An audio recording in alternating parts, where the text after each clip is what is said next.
All right. Well, welcome to the June 12th, 2023 meeting of the Stillwater City Council. At this time, I will call the meeting to order. And tonight, we actually have a special treat. Local Scout Troop 888 is here to help us and lead the Pledge of Allegiance. Scouts, if you could come up. And if everyone else could stand up, and we'll say the pledge.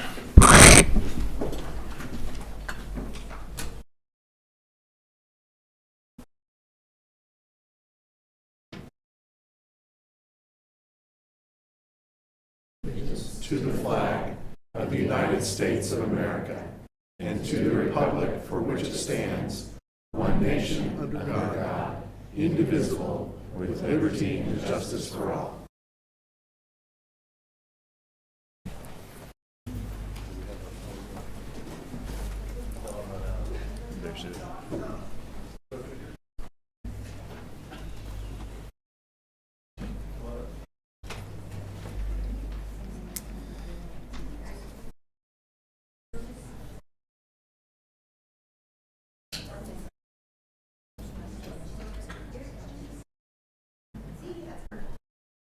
Come on up, sir. You can come up and get a picture.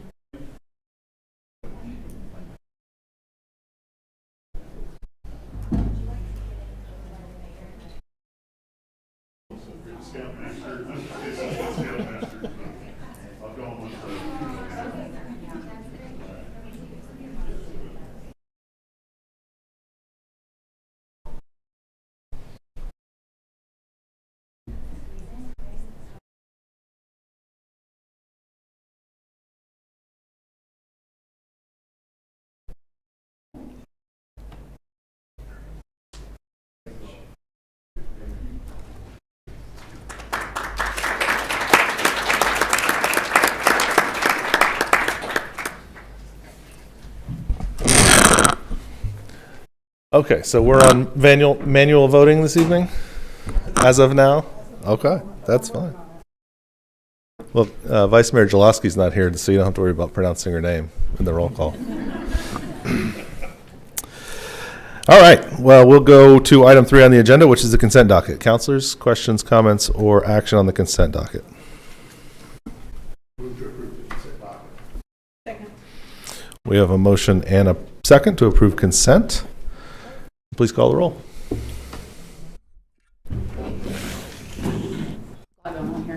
Mayor Joyce, Yes.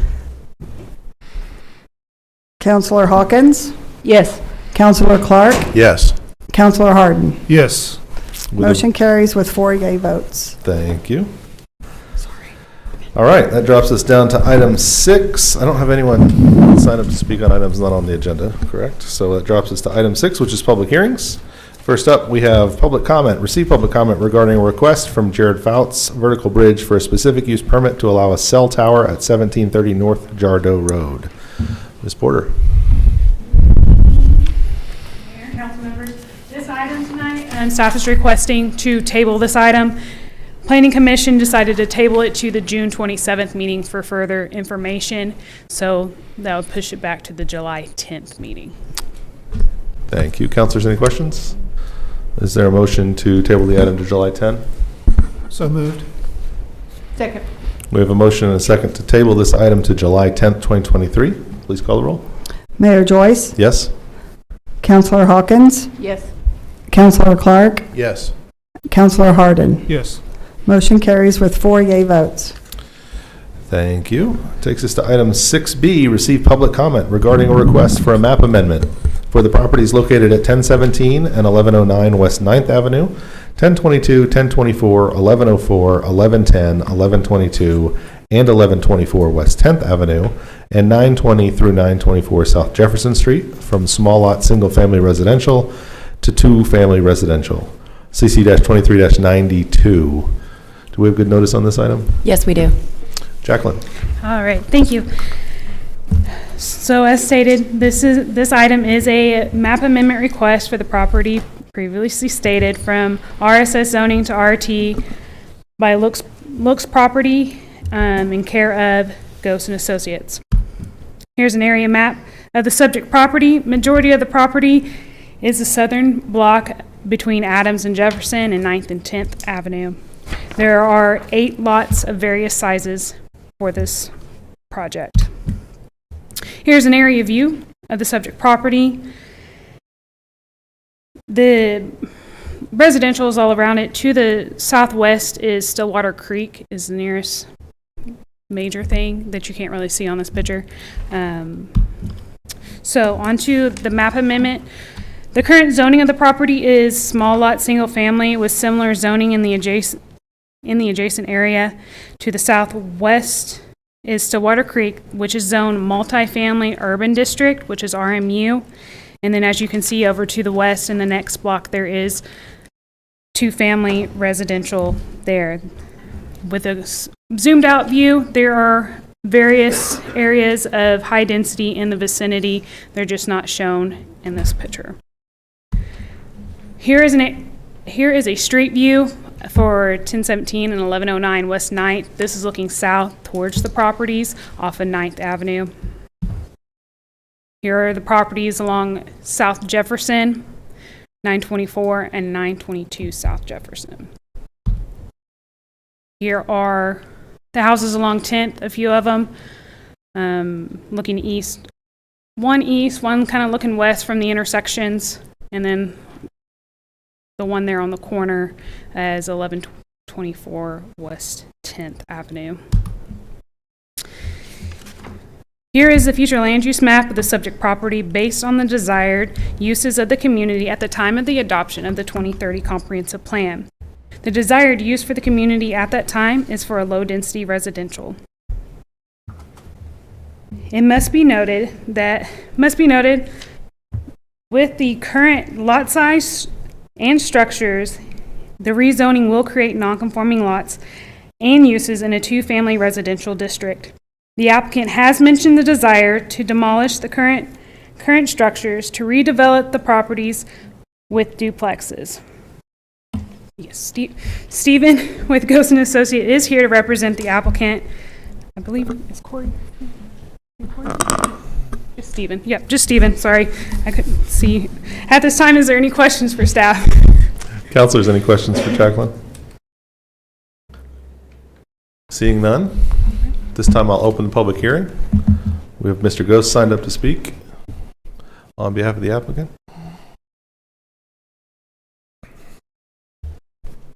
Good evening, Mayor and Councilors. Stephen Ghost with Ghost & Associates, 113 East 8th Avenue.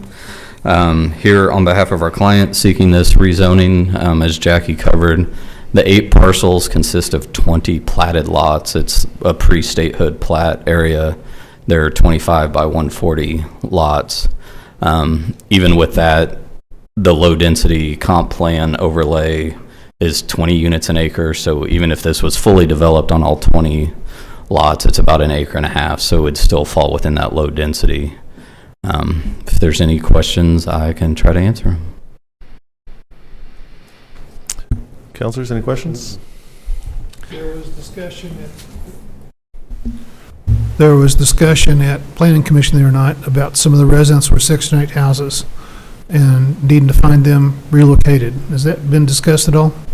I mean, there was some discussion by the property manager at last week's Planning Commission, and the leases will be honored, and people may have to find new housing as it develops. But right now, this is just a zoning case to try to get zoning taken care of. Okay. First of many steps. So, Stephen, post rezone, if this zoning were to be approved, we'd have the corner at 9th and Adams remaining single family, and then the corner of 9th and Jefferson would stay single family, correct? Yeah, those weren't part of this application. So, okay. Yeah, as they stand today, they would remain that way. Is there just a single home at 9th and Adams that would remain in that zone? Do you know? I don't have that map. That's actually probably more of a question for staff. So, but are you aware of any further future plans for rezoning the rest of that block? We have not talked to anybody about that. Okay. Any further questions for Stephen? All right. Thank you. I don't have anyone else signed up to speak at this hearing. Does anyone else want to speak at this hearing? Do you have you need to sign on the sheet?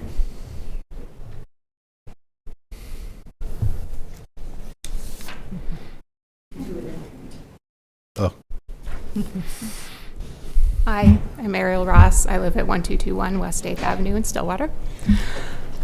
This happens to be pretty close to me, so I can answer your question, Will, which is that there is just one house on that corner of 8th and Adams. I'm concerned that there are not more questions about the residents in that area. It's a historically black neighborhood, which,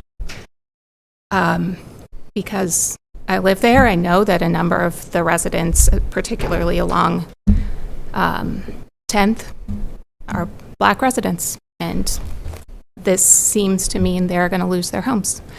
So, I don't know. This to me sounds like gentrification, which can be a good thing, but not necessarily for the people who are pushed out of that area. So, I would just urge you to consider that. Thanks. Thank you. I don't have anyone else signed up to speak. Maybe I do have someone else signed up to speak. Corey Williams, 621 South Husband, Stillwater. I'm the broker associated with the transaction in full fairness and disclosure, and the applicant for the rezone, representing the family. And as I spoke at Planning Commission, the prior owner of this, who's now deceased, Bob White, did a great job aggregating property around town, but maybe not the best job of taking care of it. And at least two of these structures are literally inhabited by dogs. When Bob was alive, he kind of quit taking care of one, and he just decided to open the doors and let the dogs go in and out. And so they have their own house, and another one, nature just kind of took over. And so as I told Planning Commission, because we had a discussion about some of the tenants and relocating them, and we're going to work with them. I manage 500 properties around town, so we will work with them to make sure that we can find adequate facilities for them. And also, we're going to, of course, honor any leases that are out there. And they've been on month to month for a very long time. The new purchaser is not interested in necessarily coming in right away, but at the end of the day, most of those houses, and I speak as a bleeding heart, want to save everything you can possibly save and have spent twice as much money as I should to save it. A lot of these structures are no longer salvageable, including the residents of Mr. White. So I'd be glad to answer any questions if at all possible, but I do think we've talked with several of the neighbors. This seems to be a little bit of zoning continuity, because if you go a block to the east, you have multifamily there. If you go a block to the west, you have the same zoning. And so it's a little bit of zoning continuity.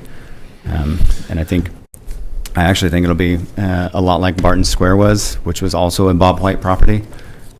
It will look a lot better and add some value to the community in that area. Thank you, Mr. Williams. Councilors, any questions?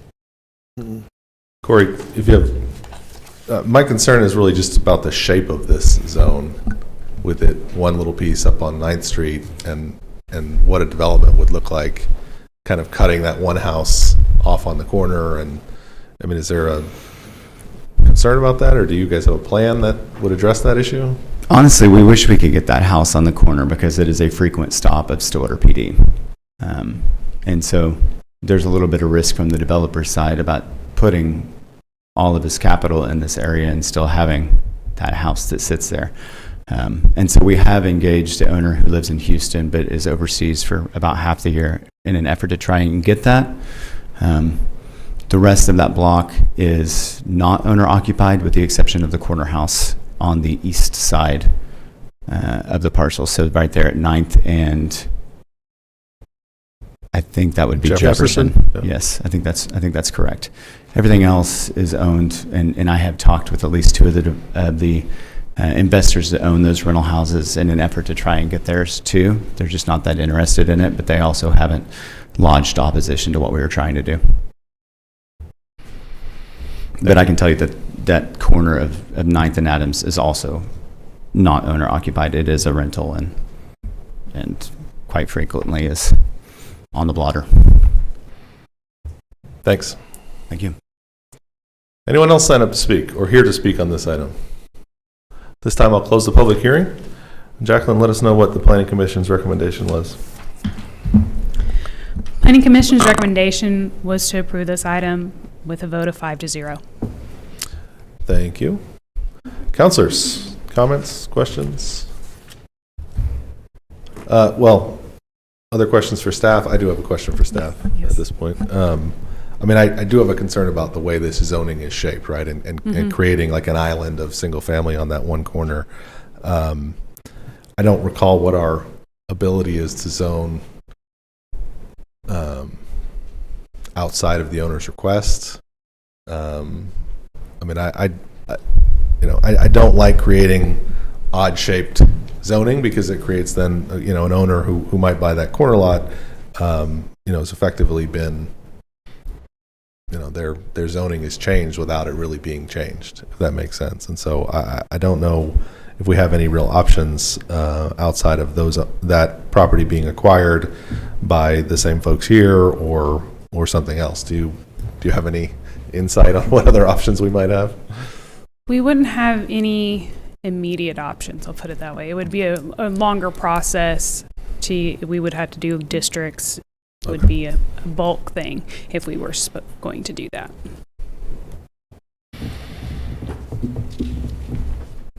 Okay. Counselors?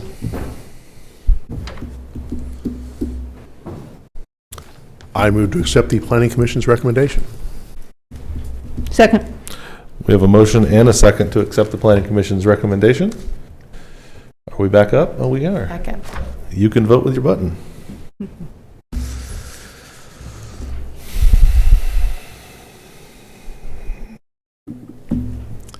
With a vote of 4-0, that item is approved. All right. That takes us to item 7 on the agenda, general orders. 7A is to consider approval of budget amendments transferring $4.15 million from the general fund to the city capital fund. And Christy Cluck is here to let us know about this. Good evening, Christy Cluck, Finance Director. And I'm here this evening to talk about funding for city capital projects. And specifically, I'm referring to projects that don't have a dedicated funding source. So this discussion does not pertain to transportation projects that have a designated funding source through our transportation sales tax or our utility authority capital projects that are funded through our utility rates. New city capital projects were prioritized during the development of the fiscal year 23 budget. And unfortunately, most of those projects have remained unfunded, just lacking a funding source. So we don't have a dedicated funding source for the city capital fund. $2.4 million in projects remain on the original project priority list. And since that list was put together, an additional $1.1 million in roof projects have been added to that list. And that is more of a short-term list. Think of like a 1 to 3 year time frame. On April 17th, the City Council approved budget amendments to move transportation projects that were appropriated in the general fund and in the city capital fund, move those to the transportation sales tax fund. That was determined to be an eligible and more appropriate funding source for those projects. And so what that did was create an unappropriated fund balance in the general fund of $4,151,028. So the recommendation this evening is to transfer the $4,151,028 from the general fund to the city capital fund so that those dollars can be reserved and then used later for city capital projects. City staff has already begun the process to update the capital list. We've already contacted departments and asked them to submit their updated needs. And so once that list has been updated and those projects prioritized, staff will be bringing back to the council those projects for appropriation. And I have a motion, but I'll pause for questions. Councilors, any questions? Does the city capital fund currently have a balance in it? And what would Yes, that right be? now it has an unappropriated fund balance of about $850,000. So this would allow us to address potentially the project that you've mentioned, the 2.4 million and the 1.1 million, and then have additional funds left over for other projects that don't have funding yet. Yes, we do want to update the list because it has been a year plus since we've really looked at the list. I know departments have already identified some other needs that have come up, and those may rise in priority to what's already on the list. Thank you. What's your recommendation for us? The motion is to approve budget amendments transferring $4,151,028 from the general fund to the city capital fund. Thank you, Christie. Councilors? Motion to approve staff recommendations. With a motion and a second to approve the staff's recommendation, please vote. The vote of 4 to 0, that item is approved.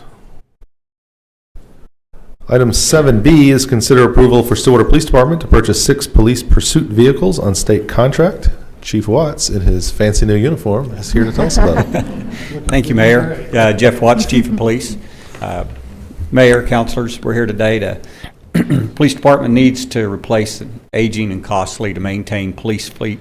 New police units are in short supply. They have been since COVID. Typically, we have to kind of ask for those about a year out, and they only make a limited run of those, and when they're gone, they're usually gone, and they're hard to get a hold of. Bob Howard Chrysler Jeep Dodge has a small supply of police vehicles on statewide contract.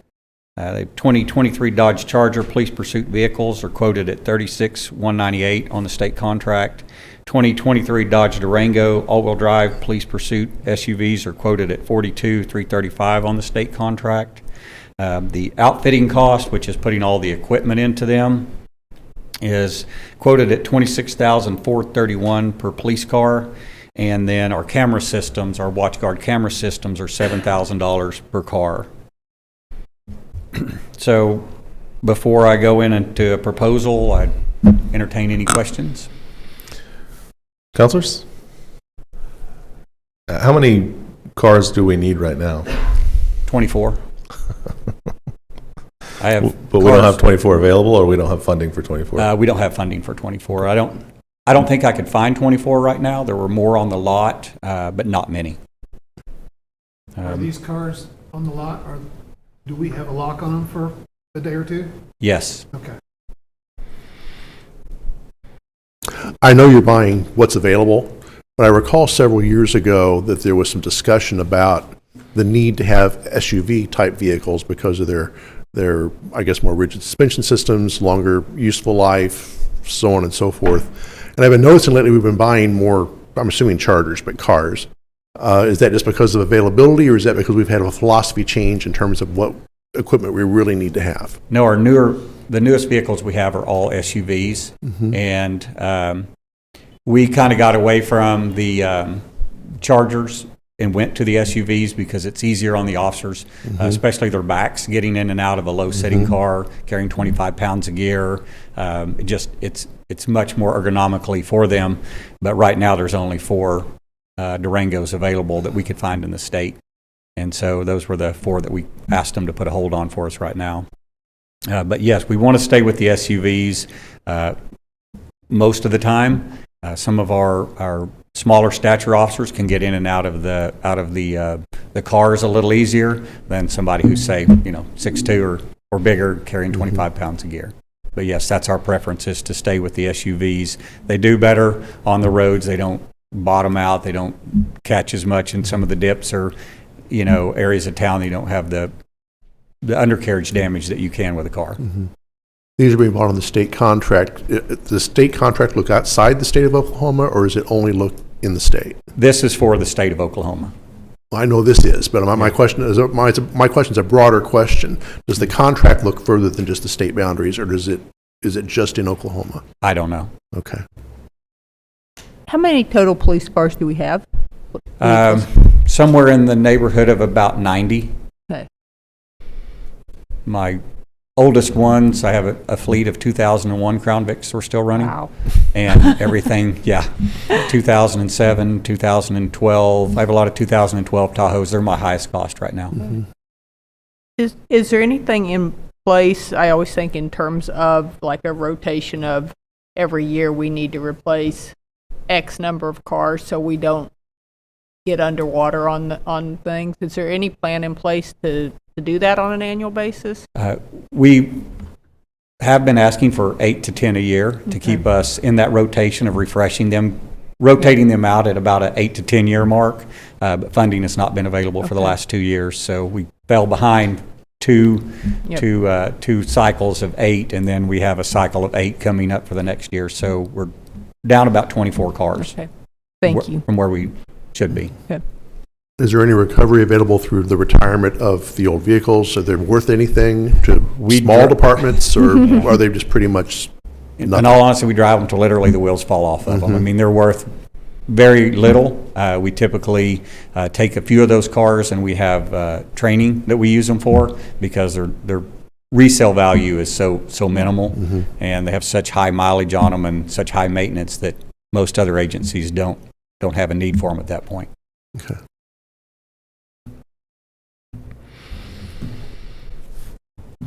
What's your recommendation for us, Chief? So my proposal is approve the purchase of 2 2023 Dodge Charger police pursuit vehicles from Bob Howard for $72,396.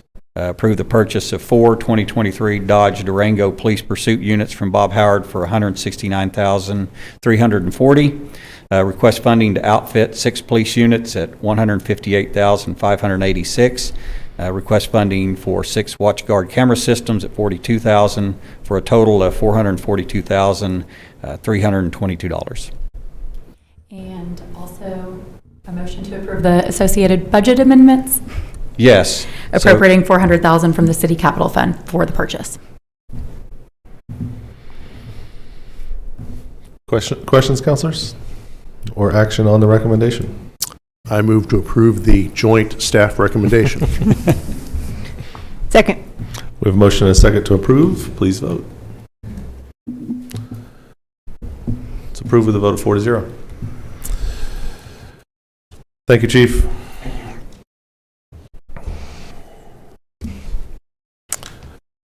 Item 7C, consider amendment to owner-engineer agreement with Olson, Inc. in the amount of $235,000 for engineering professional services related to the airport industrial arterial road improvements.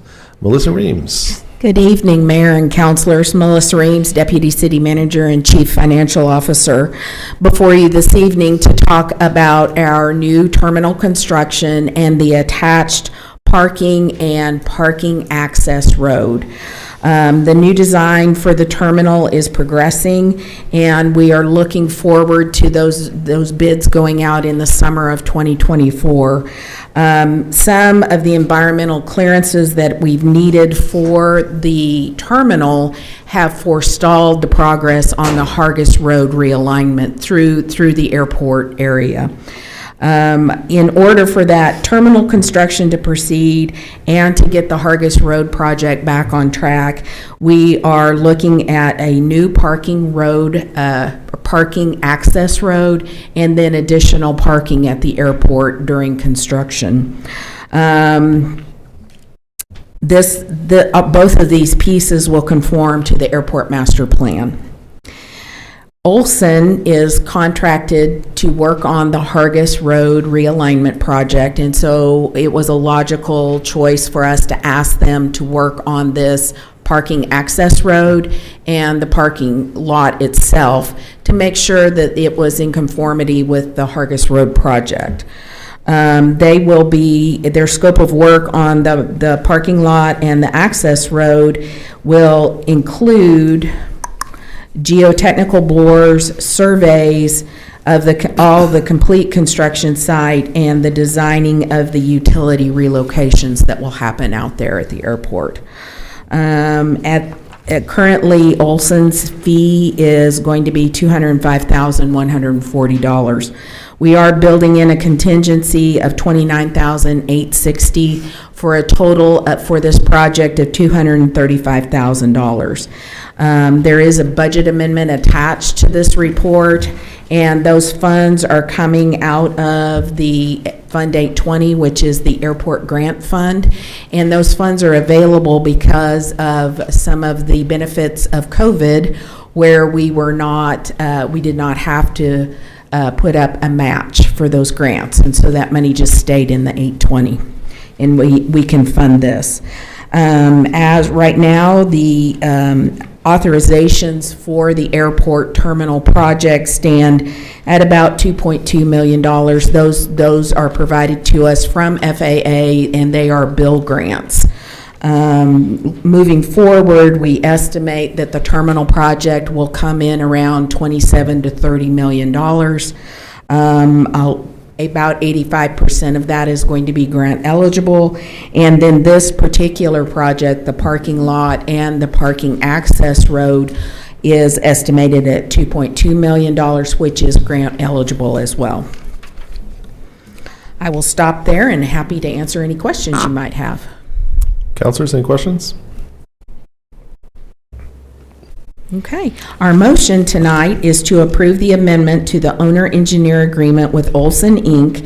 in an amount of $235,000 for engineering professional services related to the airport, industrial, arterial road improvements, and connection with the Stillwater Regional Airport new terminal building, related budget amendments appropriating the $235,000 for engineering services, and authorizing the interim city manager to sign the related documents.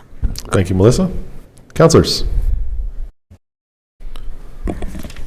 Motion to accept staff recommendations. Second. We have a motion and a second to accept the staff's recommendation. Please vote.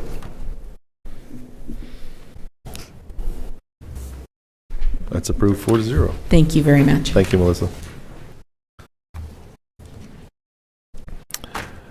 Item 8A.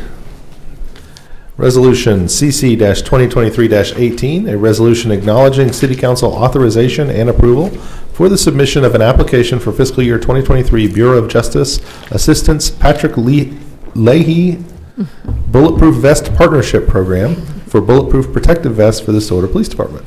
Shelley Crines is here. Good evening, councilors. Mr. Mayor, Shelley Crines, Grants Manager. I bring this resolution to you tonight for approval to submit a grant application for 89 bulletproof vests for the Stillwater Police Department. Bulletproof vests should be replaced every 5 years because they lose their integrity after that time, just by wear and tear. If they're struck by a knife or a bullet, they'll definitely lose their integrity. The City of Stillwater Police Department enforces a mandatory wear policy for their vests, and their current vests that they have reached the end of that 5-year cycle. So they need to be replaced. The Patrick Leahy Bulletproof Vest Partnership Program, which was created by the Bulletproof Vest Partnership Grant Act of 1998, is a unique U.S. Department of Justice initiative administered by the Office of Justice Programs, Bureau of Justice Assistance. And it's designed to provide bulletproof vests to state and local law enforcement. So staff proposes submitting a grant application to the Patrick Leahy Bulletproof Vest Partnership Program for $75,650 for 89 vests. And there's a 50% cost share required, which will be $37,825. These matching funds will come from the grant match contingency in the general fund. Any questions? Any questions, councilors? Is this a grant we take advantage of in any time? Yes. We can? Yes. Anytime necessary? Yeah. Okay. Yeah. And so we applied in 2018, so now it's time to apply again. Okay. Thank you. Mm-hmm. I assume your recommendation is that we pass the resolution? Yes. Thank you, Shelley. Thank you. Councilors? I move to adopt resolution CC 2023-18. Second. We have a motion and a second to adopt the resolution. Please vote. With a vote of 4 to 0, Resolution 2023-18 is adopted. Item 8B is Resolution 2023-19, a resolution of the City Council approving Stillwater Regional Airport budget amendments, reflecting the receipt and appropriation of grant funds for the payment of remaining balance for the purchase of snow removal equipment at Stillwater Regional Airport through FAA Grant 33-40-0090-037-2022. City Attorney Carnley had comments on this resolution. So previously, City Council approved a resolution that for the receipt and appropriation of a multi-year FAA grant for the purchase of snow removal equipment at Stillwater Regional Airport. Year one of funding was to pay $372,391 for the purchase and to appropriate the full 10% of the local match. The remaining balance of the snow equipment was to be paid with year two funding. FAA has now approved the grant funding for year two, and so this resolution just authorizes the receipt and appropriation of the remaining balance in the amount of $261,605 for the remaining balance of the purchase of snow removal equipment for Stillwater Regional Airport. I would recommend you approve the resolution. You're recommending that we approve a resolution accepting money? Yes. It's a good recommendation. Strongly recommend. Councilors? Motion to adopt resolution number CC-2023-19. Second. We have a motion and a second to adopt the resolution. Please vote. The resolution is adopted with a vote of 4 to 0. Next up, item 9, ordinances on first read. We have an ordinance 3523, an ordinance closing a portion of the 16-foot water easement of Lot 3, Block 2, The Sticks, in addition to the City of Stillwater, Payne County, Oklahoma, near property addressed as 119 East Tyler Avenue. This item was on our agenda last week. Questions, comments, or action on the ordinance? Move to advance ordinance 3523 to second reading. Second. We have a motion and a second to advance the ordinance to second reading. Please vote. With a vote of 4 to 0, ordinance 3523 will be advanced to second reading.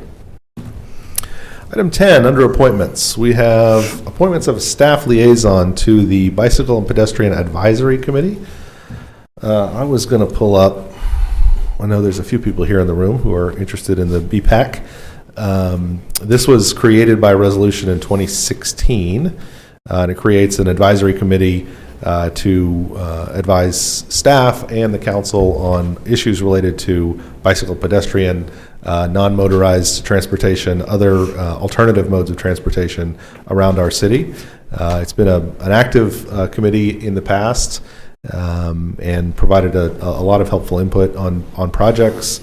Our last staff representative was Monty Carnes, who retired from the city a while back, and BPAC has been a little less active through the pandemic, but several folks, I think represented very well in this room, have expressed an interest to make sure we get that back up and running, and made requests to make sure that we reappoint a staff advisor for this committee, or a staff liaison for this committee, which is actually part of the original resolution passed in 2016 that the city manager shall designate an employee to serve as a liaison to this committee.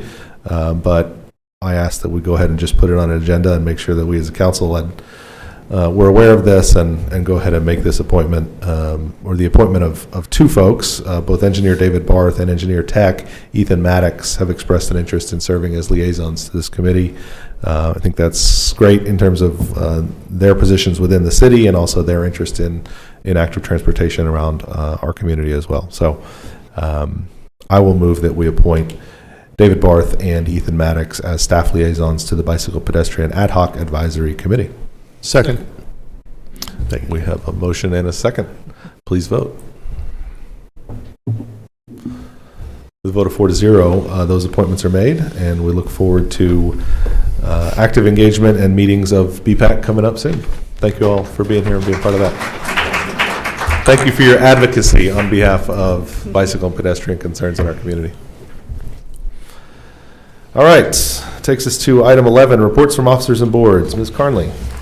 Yes, a request for executive session pursuant to 25 OS Section 307B2 to discuss labor negotiations with the Fraternal Order of Police Lodge Number 102, and also a request for an executive session pursuant to 25 OS 307B4 involving confidential communication between the City Council and City Attorney concerning Darrell Doherty versus City of Stillwater et al., CJ-2021-19, and Darrell Doherty versus City of Stillwater, CJ-2023-3. It is the opinion of the City Attorney that disclosure of this matter will seriously impair the ability of the City Council to process the claim or conduct a pending investigation, litigation, or proceeding in the public interest. Thank you. Mr. Moore.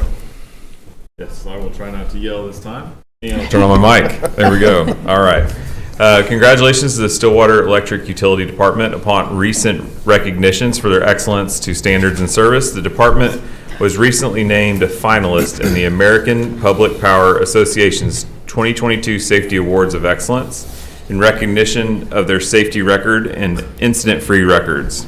Almost 300 utility departments from across the U.S. participated in the annual APPA Engineering and Operations Award and Conference. Also, congratulations to Director Lauren Smith on being selected as the chairman of the Oklahoma Municipal Utility Services Association, an organization that provides administrative and operational support to municipal electric systems of Oklahoma members. That's fantastic. It's very, we're blessed in this community to have a very well-run professional electric utility and a staff there that really does a great job. So thanks for highlighting that. Councilor Hawkins. This is a fun one. Beginning today, all the lanes of traffic are closed on West 12th Avenue between South Duncan and Duck Streets. The full street closure will last approximately 5 weeks and is for construction to help mitigate flooding and drainage issues. Flooding in this area has been a concern for several years, and it creates hazardous driving conditions. Motorists are asked to pay careful attention when driving in the area and take alternative routes if possible. For more information about road work and street closings, go to stillwater.org/road closing. Thank you so much. That's the latest in Stillwater's ongoing road closure lottery. Just, spin the wheel. That's a CDBG project, though, getting finished up there, and an important project that needs to get done, and I'm excited to see the progress. Councilor Clark. This weekend, June 16 and 17, will be Stillwater's first Dancing Turtle interactive celebration of the arts at the Stillwater Community Center and in other areas downtown.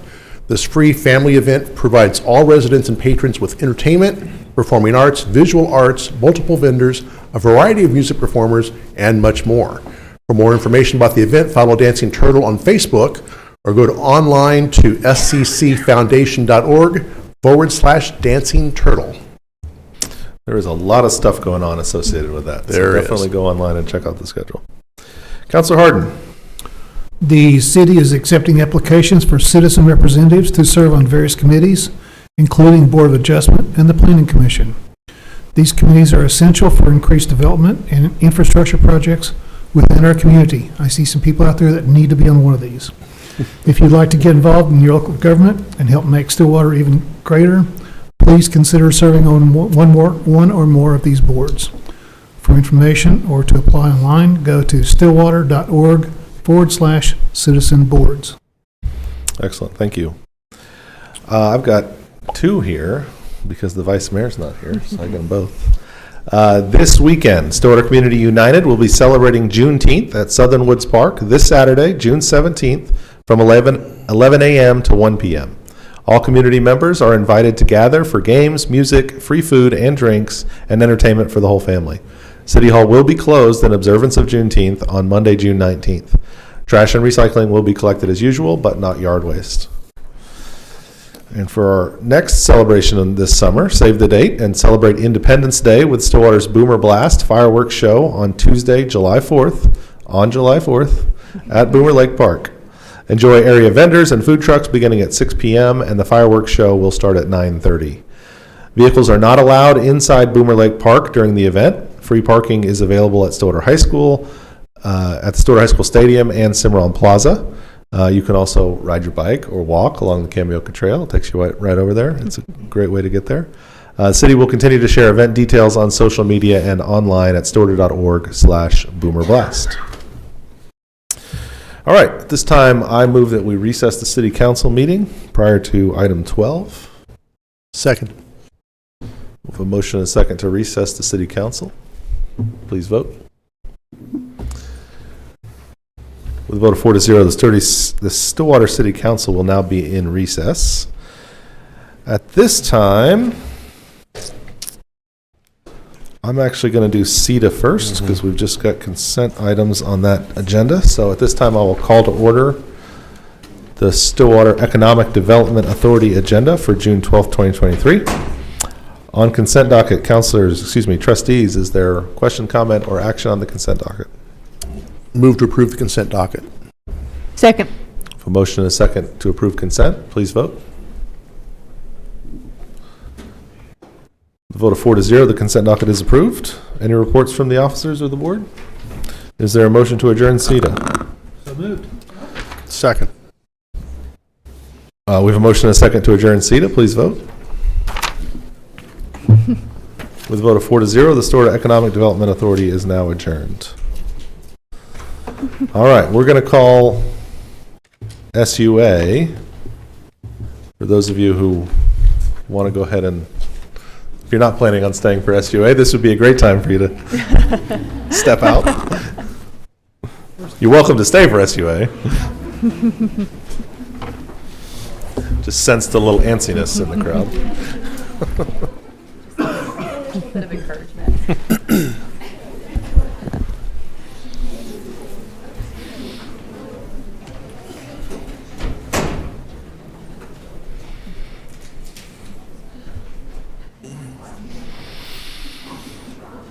All right.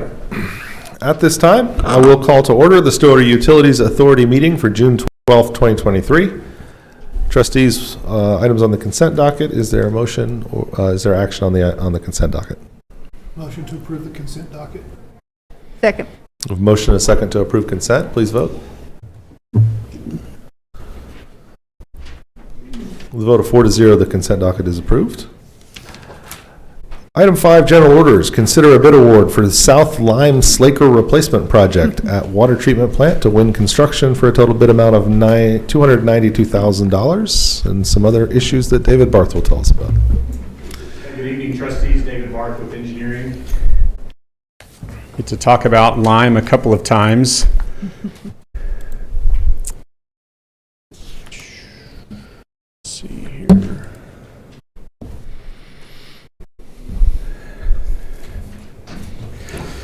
Okay, so yes, like you said, I'm here tonight to discuss the bid results for the replacing one of our lime slakers at the water treatment plant.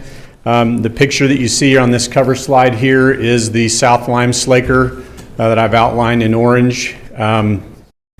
There's up above that is a big silo that's filled with quicklime that we use to make into a slurry paste with this slaker, and then it goes into the solid contact units to soften the water. May I interrupt? Can you just define the word slaker for me, please? Can I define the word slaker? What does a slaker do exactly? Exactly what it does. So in this box, I don't know if you can see the cursor up there, probably not, but in the long rectangular box, there are some paddles, and the lime is dropping in there, mixing with water, and essentially it's making something that looks very much like pancake batter. Or a lot thinner than pancake batter, but still it's that consistency. And so that process of mixing the lime in the water and making it into that slurry is called slaking. All right. I don't know where the word came from. I don't know why they don't just call it lime batter or... Okay. Well, I don't need the etymology. I just want to understand what we were talking about, sure. So thank you. So anyway, we have two of these slakers, and one of them is running when we're making water, and the other one is a standby unit. And right now, this South Lime Slaker needs a lot of maintenance all the time. And so we've got another project that I'll talk about in a little bit to replace our entire lime system. But until we get to that point, we need to replace this slaker unit. And so that's what this project was advertised to do. And we had two bidders who submitted bids for the project, and Wind Construction out of Oklahoma City was the low bidder. This will allow us to keep our lime system running and soften water for reliably for the next 2 years while we wait on that new lime system to be manufactured and constructed. So with that, do you have any questions before I make my recommendation? Trustees? I do. So I read in the documents that this is trying to get us through until we get the new system on board in two or so years. Yes, sir. How long have we been waiting on getting this new system on board? I mean, it seems like we're spending $200,000 to stopgap something that should have been done. Agreed. Give me some background on that. Yeah, so background, we started a project in 2016 that looked at replacing the lime system. That project was morphed into a much larger project to look at the entire water treatment plant, all of the facilities, from the very top of the plant all the way down to the bottom. And through numerous issues, staff changes, COVID, priorities, that project never came to fruition. And then we started a different project in 2021 where we started looking at the plant again in a different way. And now we're back to, I think, where we kind of started in 2016. And we're looking at, just because ultimately we can't afford what we would really like to have, a brand new water treatment plant. And so we're having to go through this water treatment plant and replace it piece by piece as we can afford it. And this piece right here is our highest priority in terms of if we can't soften water, I mean, we'd have to soften water, so we'd have to bring in a rental system of some kind. It would be very expensive. So we need to soften the water. And sure, I think we could make this thing last 2 more years, but we would have to pour a lot of hours and a lot more money and extra parts. And I'm not sure in the end we would save anything. I understand that older equipment requires replacement at some point. So is this going to be a 2-year, is this just going to get us through 2 years, or will this be used in the future project? It will not be used in the future project. Okay. Yeah, the next project is much different. It's more complicated, but it's also more precise, and will be a better product for all of the citizens. So you're convinced this $200,000 we're spending is going to at least equal what our repair costs would be on the existing system? Yes, I don't know that for certain, obviously, but because it might just continue to run just fine. But history has told us that this particular unit needs a lot of work, needs a lot of spare parts. It's not as easy to get those when you have supply chain issues. Right. And we're also we've had lots of turnover at the water treatment plant as well. So we don't have the people that were used to maintaining this in the middle of the night necessarily on staff anymore. So we're having to train new people to work on this equipment. So.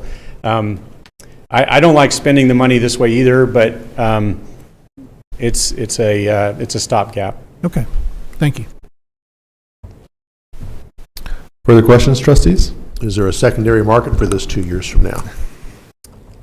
Somebody that makes pancakes No, for to a get- Saturday fundraiser? Yeah, to get rid of it. Is there some place to get rid of it? I'm sure there, Well, for a lightly used slaker. Yeah, I'm sure we could surplus it and sell it. There's this particular unit is used at a lot of water treatment plants. Mm-hmm. So I'm sure that's an option for us. Okay.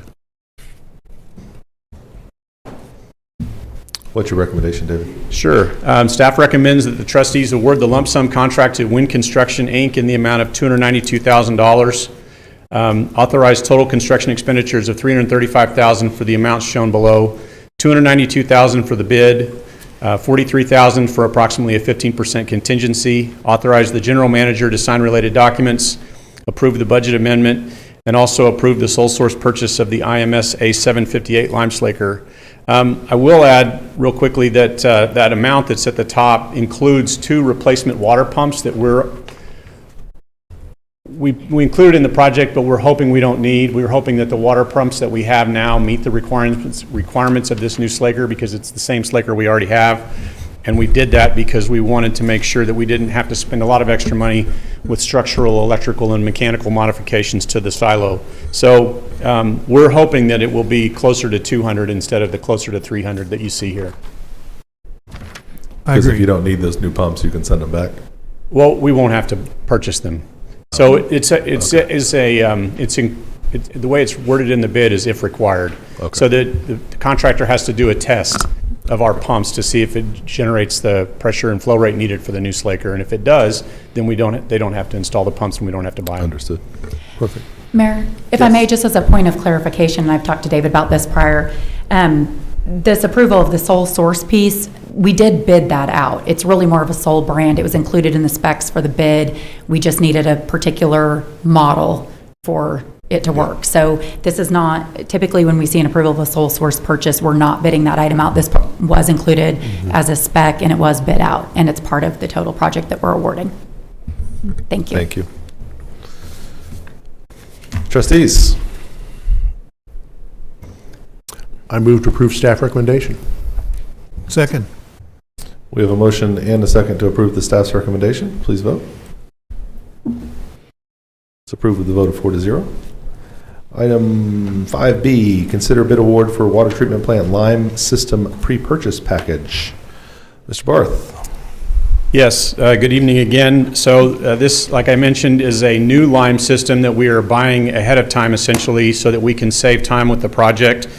This installation of this system is part of a much larger project to construct a chemicals building that will house a new ammonia system and other necessary chemicals, overhaul the ozone and chlorine systems, and replace the carbon dioxide system at the water treatment plant.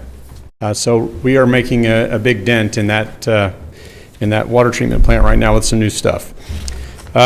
So the city considered two new lime systems in this bid, one that uses a batch slurry system with quick lime, which is what we use now, and then one that uses hydrated lime. So it's a pre-mixed. RDP Technologies is the manufacturer of the batch system, and that's what you see on this slide here. They have it's their patent. Several communities in Oklahoma use this exact system. It's very precise in terms of how it mixes the lime with the water and then stores it in a slurry aging tank, and then it pumps it continuously through a loop into our solid contact units. Right now we have open troughs that are delivering this slurry and just injecting it into the contact units, so it's not as precise. So we'll have better control over our softening with this new system. This new system takes time to manufacture, and this slide here you can see on the far right is part of the system. That's the slaker. You can see the cone that's taking lime from up above, and then it deposits it into this particular slaker. It's very different than the slaker that you just saw that we have now. This image on the left is just a process diagram that shows how this slaking system works. So this system has to be designed, or the foundation for it, the electrical system, the water, it takes higher pressure water and higher flow rates than what we currently have. So all of that has to be designed by our engineer, who is Black & Veatch. And so, of course, you can't do that till you select a system, because each system has a different set of requirements. And then on top of that, we found out that it was going to take a year after we selected a system to have it made. And so we thought, rather than wait until we have a contractor at the end of this year and then bid out the project, the other chemicals building, the ozone and all of that, and include this lime slaking and then have to wait a year to have it made, why not go ahead and bid the lime system now, allow this company to start making this system that we need. Our engineer will continue to design all of the ancillary items that this system needs, and then we will bid this as a project in January, let's say, of 2024, and assign this agreement that we're asking you to approve tonight. We'll assign that to a general contractor, and so they'll take over paying RDP for the lime system, and they'll take over management of RDP and installing RDP system. So RDP was the only bidder for this particular item, let's see. So yeah, with that, I think we'll end up saving at least 8 months, if not a year, by purchasing this now, getting them under contract so they can manufacture it, and then we can continue to have our engineer design it. This, by the way, won't be online till probably May of 2025. Is the best case scenario. So, because it'll still take, time to make it and time to install it and finish the project. So, with that, do you have any questions before I share my recommendation? I understand there's some confusion or clarification required around single silo versus dual Yes, silo. thank you for reminding me that. So the report that you all have, I think, talked about the 2 silo, because we did advertise it with either a single 20-foot silo or 2 14-foot silos. And the single 20-foot silo still has essentially 2 of everything, except for there's 1 area to store the quicklime. And so we were looking at originally at the 2 silo system. Staff was very interested in that. The water treatment plant staff were very interested in that. However, the 2 silo systems are independent. They're not connected. So if you had to take one of those silos down, which means you're taking down the slaker, you're taking down everything in that 1 silo, there's no mechanism to transfer lime from 1 silo to the other. And so that would get very expensive to design that and to construct that. So we went back and also we talked to ODEQ has a requirement that you have 30 days of emergency storage of a chemical. And so when they look at that, they're looking at your worst case scenario, highest flow rate, worst, hottest day that you're, making the most amount of water. So anyway, this silo is designed, this single 20-foot silo is designed to hold the 30-day storage. The 2 independent silos would hold 15 days worth of storage. If we were to make each 15-day silo or each 14-foot silo hold 30 days, it would be much taller and be a lot more expensive. So we went back. The single silo system is $300,000 cheaper from RDP's bid. We'll still have plenty of room for the staff to go in and maintain it, and it is a redundant system. So there's 2 slakers, there's 2 slurry tanks, there's 2 dosing, not 2 dosing stations, there's 1 dosing station per contact unit, but there'll be a single loop and we'll be able to pump the slurry from either side and we can take the other one down for maintenance. So you're still only running 1 side at a time. So yes, our recommendation is for and I apologize for the confusion, it's my fault, but our recommendation is to award the project to RDP for the single silo system. Chair, may I ask a question? Please. Just as a point of clarification, so we do include language in the agenda that allows the trustees to amend or revise prior to action. It appears to me, David, and correct me, that the amounts included in the agenda entry reflect the 2 silo system. Could you provide prior to action the amended amounts? Because what we're wanting to do is consider a bid award for the water treatment plant lime system pre-purchase package to RDP in the amount of, according to the report, it should be $2.9 million. Yeah, I've got all of that information in this slide here. Okay, perfect. I just want to make sure that prior to the trustees taking action, we need to amend what we're considering so that it's appropriately reflected in the minutes. Thank you. Any further questions about the project itself? Is there any maintenance of the tank or the funnel or whatever that thing's called on top required that would shut the whole system down? I can't answer that. I would assume that this is designed so that any maintenance that we need to do up top, in terms of coating or if we had an issue with something mechanically inside, we could still bring in a tote system or some sort of satellite system that we could then, pipe into our loop and deliver the lime slurry for a time period while we did that maintenance. Okay. So I'm sure there's a way. I haven't really looked into that, but it's a good question. So one more follow-up question. This is going to be what replaces the $300,000 we just approved? Yes. Okay.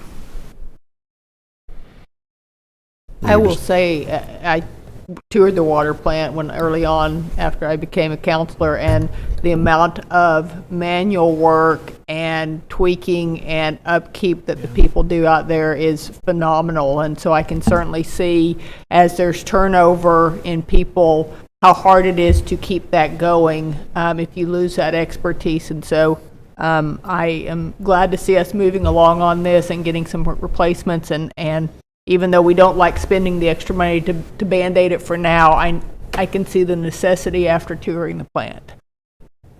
Thank you. So, David, what is your recommendation on this item? So,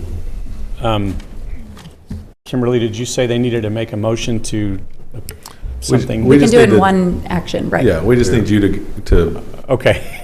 make sure we've got the right numbers Sure. in this. So staff recommends that trustees award the unit price contract to RDP Technologies, Inc. in the amount of $2.9 million, authorize construction expenditures of $3,190,000 for the amounts shown below, $2,900,000 for the bid, $290,000 for a 10% contingency, authorize the general manager to sign related documents, and approve the budget amendment.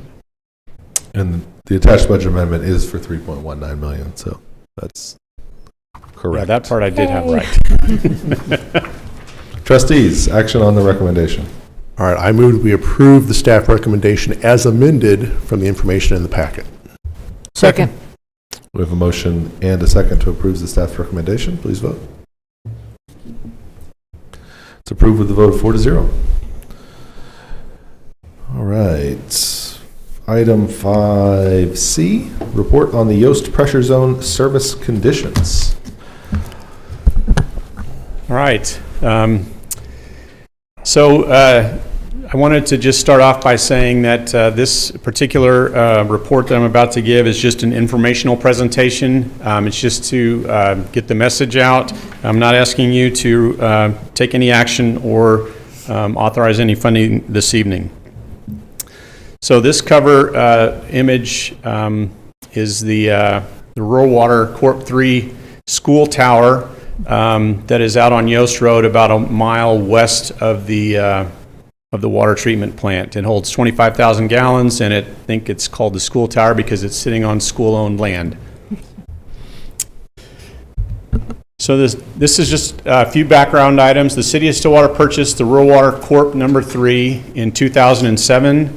The Oklahoma Department of Environmental Quality requires us to provide a minimum water pressure of 25 psi at all times in our distribution system.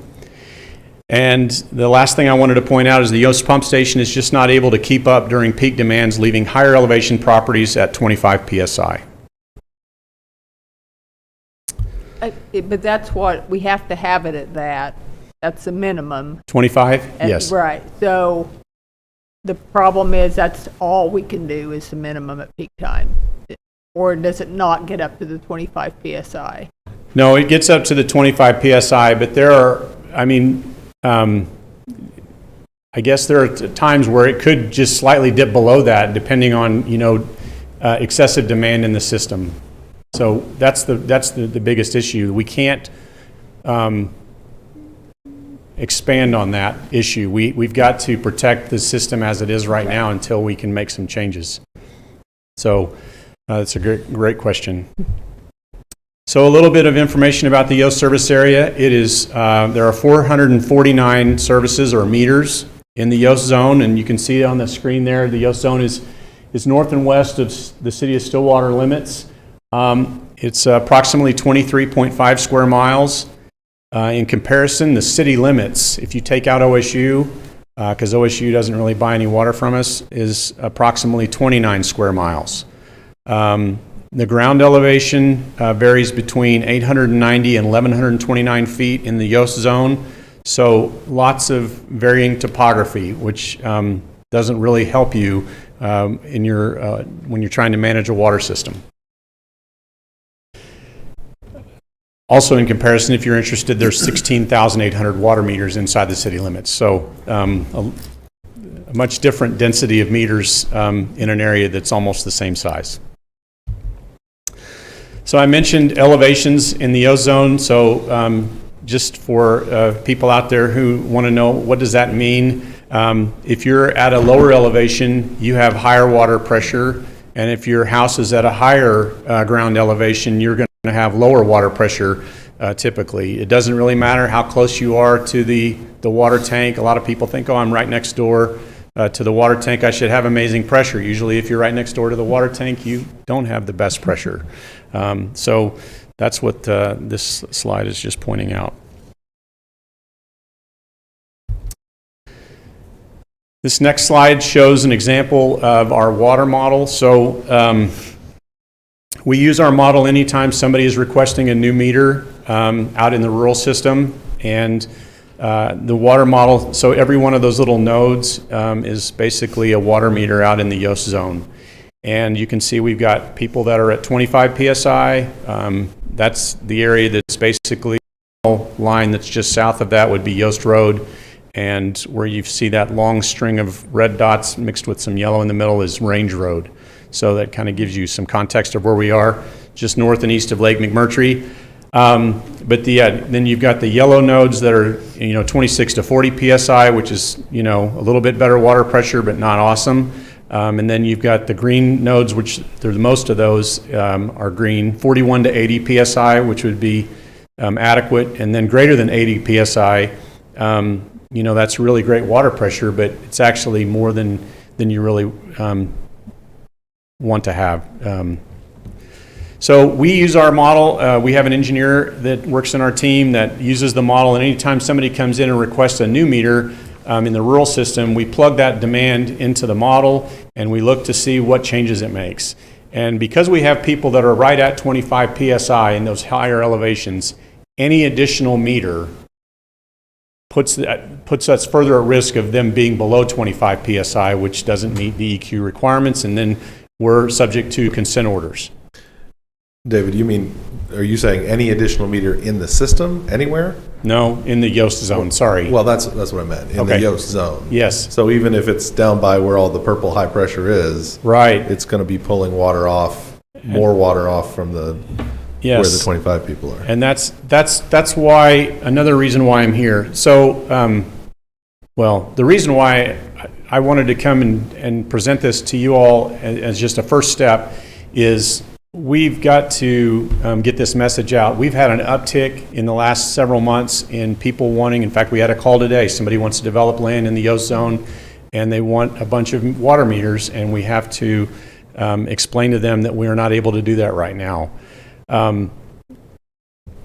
The other thing is, like you mentioned, that you've got some really great pressure. I had somebody call who I used to work with out at Meridian not too long ago, and she's got great water pressure where she lives, and she was wanting to get a second meter for another home on her acreage for some family members to live in. And I explained that we can't sell another meter right now in that area because of what it does to these higher elevation properties.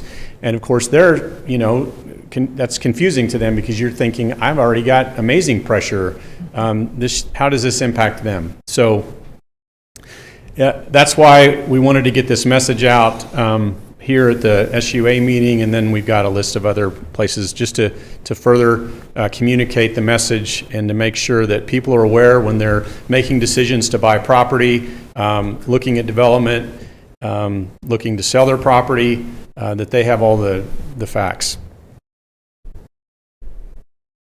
How long have we been having to deny additional meters? I don't think we've set a new meter in the Yoast zone for over a year, but I don't hold me to that. But I'm pretty certain it's been at least a year. Do we have any sense of how many meters we have had to deny in that time? No, because you have some people that just call and say, I'm thinking about developing, and then, we don't really have an application for a meter. Then you have people that come in and actually put down, $50 and apply for a meter, and then we go through the exercise of modeling through that. And so I don't know what the breakout is of how many people have actually applied for meters versus the what-if scenarios. But I can tell you that within the last few months, we've averaged at least 1 or 2 calls a week. And that could be for 1 meter, or that could be for 10. So it's really about protecting our existing customers. It's about making sure that we're doing what we're supposed to under DEQ's regulations, and providing, at least the minimum water pressure that they allow us to provide. And when we're talking about this 25 PSI, this isn't all the time. But we have to do it all the time. But when we're looking at this, we're looking at it on the hottest day, where we would have the highest amount of demand in the system. Because that's what we have to do. We can't just tell somebody you have 25 PSI 362 days of the year, and the other 3, you're going to have 15.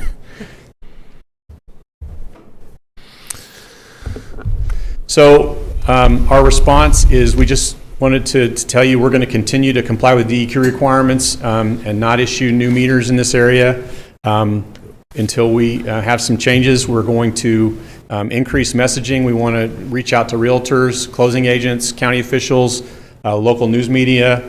We'll work with the marketing department to get some stuff on the city website. I would like to put a map that shows the Yoast zone. We have other areas that are very critical or sensitive to us, new meter applications. So it's not just the Yoast zone, but the Yoast zone is one that's really right now been hit the hardest with interest, and we just don't have the ability to approve a new meter in that area until we have some changes to the infrastructure out there. When's that going to be? When's that going to be? So there's several components. We've got a new Yoast pump station, which is really the issue, is the pump station. That is planned inside the new finished water pump station that we're going to bid out later this year, and it will take 2 years to build that. We're also working with our consultant to build a new elevated storage tower next to that school tower. Although it will be much larger, it will also be taller. So the pressure will be higher, and a new transmission line that'll be from the water treatment plant to that tower that will be bigger, and a much heavier duty pipeline than what's in the ground right now. So all of that. How does all that get funded? Where is all that being funded from? The water rates. From city water rates? From the 16,000 meters inside the city limits? Well, and the other water meters that are outside the city limits. Well, yes. This is my, I have a real problem with this issue, because we purchased this in 2007. Right. With, at the time, and I know I'm not sure anybody in the room really was even part of this, but with promises that we were going to improve the system, folks who live out there have been upset for years that we haven't made the improvements that we told people we were going to make in 2007. We don't have the money to maintain the city's water system, much less the rural water systems that we own outside the city limits. And we're talking about much needed improvements that cost a whole lot of money. And I don't understand, from a funding standpoint, it certainly doesn't make sense to me why city water rates should be used to pay for improvements to the rural water system. It's a separate entity. I understand that we own it, but this is a mess that was made 15 years ago, and we need to figure out a better solution to this problem. And I know this isn't an engineering problem, David. No, this is a policy problem that we as a community are going to have to figure out, because this is not sustainable. Yeah, I understand. It's hard. The lime slaker thing, this, the money that it's going to take to do this, because we have lots of issues that are right here in town. We have lots of issues at the water treatment plant, the Caw pipeline. We're looking at the additional raw water storage at Lake McMurtry. All of that stuff's very expensive, and at the end of the day, yeah, I understand. The need is greater than than the resources. And so we have to continue to prioritize, and yeah, you all Because have to weigh these decisions. From your perspective, is there any benefit that the city or the city's water system gains from owning the rural water systems?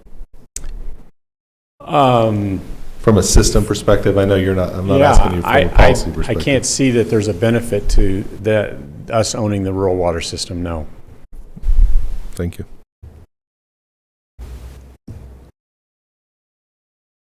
Sorry, I hijacked you a little bit there. That's okay. I think it's a benefit to the customers in the rural water system that we own this system. I mean, like I said, I think the idea when it was floated and when we brought it in, and this idea that somehow it was going to help us with expansion and all, whatever the bill of goods was that we were sold in 2007 for this, I understand that, but it's just not the case. It's just not how it's working, and that's and it creates a strain on all the other resources of the community for the 400 meters that exist in these 24 square miles. It's not how other rural water systems operate, right? How many other rural water systems in the state are owned by city municipal systems who are additionally funding, who are bringing city municipal resources into that rural water system? Is this a common practice? I don't know. Sorry. I would have I'm to sorry. look. I'm off topic. But it's a good question. I don't know the answer. We do supply water to other rural water systems, though, correct? Yes. But do we own those systems, or are we just a wholesaler? We own one other one, Rural Water District 1, that's north and east of this area. And then we sell water to Rural Water 51 East, Rural Water District 3, which is south of Stillwater. And then we sell water to Lone Chimney Water Association, Noble County 3. I'm probably forgetting some, but yes, so we own 2 rural water systems, and then we sell to others. So when we sell water to these other systems, do we sell that water at the same rate that we charge our Stillwater citizens, do you know? I'm going to need help from somebody on that. And I'm not even the most knowledgeable Bill's out here, and I think he wants to stand up. He's probably also itching to talk. So a few things too. We do not sell, when we sell wholesale prices, we sell it at a lower price than retail. When we have master meters, it's a reduced price. But we don't have distribution lines, so we don't have the same maintenance. So that's the caveat. And of course, we have our rate study going on to help us right now with what the rate should be. And make you feel a little bit better, the language in that exhibit that is associated with us purchasing that is if funding is available. And we have not kept up, as everybody knows, with what's in that exhibit, but it's because funding has not been available. And as long as we don't issue these next meters in that area, we will come back to you when we are ready to bid that and ask you, do we spend this money here? Or second option is hold steady. Like, don't give more meters, and it never grows, and we stay where we are. That's just a bad option for the people who want to live out in the county. Yes. Right? And for the people who do live in the county. Yes. Right? I think it just seems to me by us owning it, we're actually restricting the ability of this water system to actually provide the service it could or should provide to people who would like to live in that area of the county. But if they would have kept it, could they have been able to do anything different? I don't know, but it wouldn't be our With 450 problem. meters, looking at that life cycle on what they were bringing in and of their ability to make Water the change. 3, is it Corp 3 that's south of the city? This is District 3. Yes, Sorry, District 3. that's south of the city.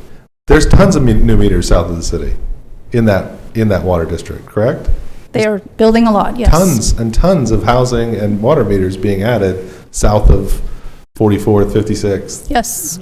So that rural water district is able to figure out a way to build a system that, this doesn't seem, something is not working here. And I don't know if it's because we own it or because we're not willing to invest in it or because what you're describing is that we have way more places to spend money on water distribution, then we have money to spend. And so we're Higher just not priorities, able, right. yeah, we have higher priorities in the Yep. system. But that to me is I mean, we're holding this, I mean, I don't know, maybe we're holding the system back, but they're sort of sitting there going, well, what can we do until the city has enough money to fix the pipeline, fix the water treatment plant, fix the other distribution problems we have in the community, and then finally get to the rural water system as, you know, where it is on the priority list. I mean, that's not a great solution for anybody. I guess my comment is, hopefully we're looking at every possible creative solution to change this, because what we're doing here is not working. I mean, and it's not helping anybody in the long run. We're restricting growth in the county. We're costing us more money than we should be spending, and we're, you know, it just doesn't seem to be working. And again, it's not an engineering problem. It's not an engineering problem. And we're yelling at the Thank engineers. You. I know. I'm not yelling at the engineers. Before we bought this system, were they treating their own water, or were they were buying water from us and just distributing? Okay. Yes, Corp 3 bought water from Stillwater prior to our purchase of Corp 3. I'm Bill Millis, by the way. I was just going to add, not to answer any questions, but maybe a little more context, because you referenced, you know, what we're currently unable to do in the Yoast zone. We also, in that past, previous councils approved and executed Water 2040, which made great improvements both to municipal system customers, but also to a lot of Corp 3 customers in the southwest part of town. And also regarding District 3, you know, we've done cooperative projects in the past, and so there's a large water tower that we share with District 3. My point there just being there's different creative ways to handle it, and we've dealt with those in the past and come up with different creative solutions. So there's not it's not a one or the other, yes or no, do or die. Sure, yeah, I'm sure it's not. I just think that I hope my comment is just to say hopefully we're exploring all of the possible options here, rather than just us continuing to not spend money that needs to be spent to improve this system so that people can actually get meters where they want to have meters. I mean, understood, and appreciate that. I just want to add context, as some of the group wasn't here back then. Yeah. And also wanted, Councilor Hardin mentioned, you asked about wholesale rates. Yep. And the rate studies take that into account. Our rates are cost of service based, which means we can only charge what it costs us to operate the system. And so all that goes into the calculation of the rates through the rate consultant, so that a wholesale customer where we don't have to maintain lines and things like that pays an appropriate rate. So that's a goal of the cost of service study that's underway now. well, how does that work for the rural systems that we own? Because we do have to maintain the lines. Or is it just because it's separately accounted for? That's actually was one of the drivers at the initiation of the current rate study, was to figure out the balance between the municipal system and the two rural systems. Is it equitable? When the most recent rate study, the 2015 anyway, you know, all our O&M costs all just went into one bucket, so it wasn't separated out based on rural versus municipal systems. And so the current rate consultant is trying to evaluate that. Yeah, because, I mean, it's state law that sets what we can sell wholesale water to the rural water system at, correct? I mean, there's like a limit. We can't sell it more than cost of service. Correct. It has to be based on the cost of service. Yes, sir. And so if we're talking about a rural system that we own, and we're selling it to that system at cost of service, are we including the cost of service for the lines in that zone, or are we only including the cost of service for the municipal system? Well, right now, all our customers, wholesale and retail, rural and municipal, are paying the cost of service. But it hasn't been teased out. Is the cost of service higher if you're out in the rural system versus if you're in the municipal system? Well, I mean, that has not been, 400 chopped up that meters fine. per 25 square miles versus 16,000, the cost of service is going to be a ton higher, right? It could be. We don't know that. Well, There's fewer meters, but there's smaller pipes, potentially fewer leaks. So I just don't know. well, I'm looking forward to hearing what that cost of service study says, because to me, it seems problematic if we're limited on what we can charge for that wholesale water going to the rural system. But because that's based on this whole idea, well, you're not maintaining the system, right? You can sell it at wholesale because you're not paying for maintaining the system, but we are paying for maintaining the system. So we should be selling water to those folks at the exact same retail rate I'm paying in the city of Stillwater. We are. They pay the They're same paying rates. the same retail rate? Yes. Corp 3 customers pay the same retail What's rate. that? And in fact, currently, all our customers, whether they're on Corp 3, District 1, or the municipal system, inside or outside the city, all pay the same water rate. Yes. Because we lump all of those costs of service in together. That's what you're saying about the rate study, is that because all the O&M gets put together and the rate is just one even one across the system. One of the terms of the acquisition of Corp 3 was that those customers would pay the same rate as in-city. So that's dictated by the agreement, and I think possibly that may be the root reason why in previous cost of service studies, all customers were just one cost of service was determined for retail customers. That's helpful. Thank you. One more quick question, not regarding that water, but if somebody wants if somebody wants to drill a well, what's the groundwater like around here? Is it usable as potable water? Anybody know? If you can't hardly find groundwater. Okay. We just had one example of somebody east on 6th who wants a water meter from us in the 51 East area, and they've got 2 wells, and they say that it trickles. They both trickle, and they have to fill up their tanks overnight for ag use. It just takes so long to get water because there's not good aquifers here. Just thinking outside the box for a second. There are cases of people with good, high quality water and plenty of water, but there's more that either quality wise or quantity wise are not satisfied. Thanks. So back to the ozone for a second. Hypothetically, if we were to install a larger, taller water tower and not install a pump station to service all of that, does it help us? Does it not help us? Obviously the cost is lower, but does it really provide any real relief? I'm sorry, you said to install the new tower, but no pump station? Yes. Yeah, we would Will that still even need to- work? That won't work. Okay. Yeah, the pump station that we have right now is the limiting factor. The tower that we have is just like a high point in the line. It really doesn't do anything. We have to build a new pump station and then have the elevated water storage and the new transmission main to improve the service. Really, the transmission main, the one that we have out there now, it's just the quality is not going to handle the new pump station. As soon as we install that and run it like at the pressure and flow rate we need to run it, it's going to blow it out. So that's why we're installing a new pipeline. Okay, thank you. No easy answers.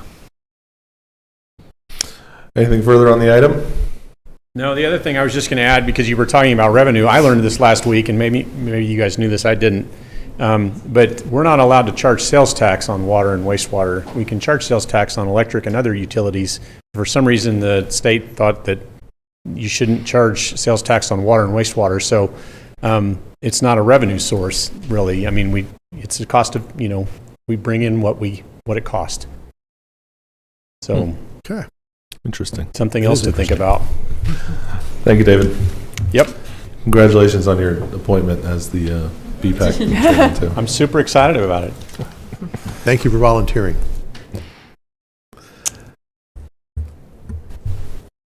All right, we're going to move on to item 5D, which is no change in subject matter. We'll have the Rural Water Advisory Board quarterly report from Robert Sitton.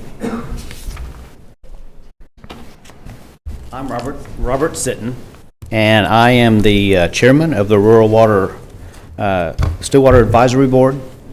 and I can highlight some of those things that you were talking about and bring forth some of that. I've been on the board since 2010. We were bought out in 2007, which was told, and the reason why the city came to us to buy us out is they were wanting to become a regional water provider. And at the time, there was federal funds to come back in because the city could not get its 50,000 population. So another way of getting more funds distributed into the community was becoming a regional water provider. So they came to us. We didn't go to the city. And so that's now the city has bought a Cadillac of a system, or at least that's what they thought at the time. And Cadillac parts are expensive, as you see, which they pointed out. And so a new water tower, all that is going to cost a bunch of money. But I need to bring forward one thing that, Mayor, I think you were sitting on the board whenever you all completed the 2040 plan. Maybe you were a counselor at the time. Maybe so.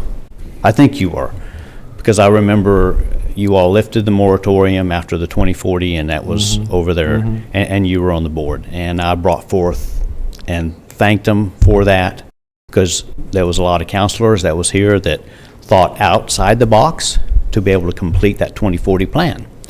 And anytime that you have something that reaches the rural people, it also reaches the city people.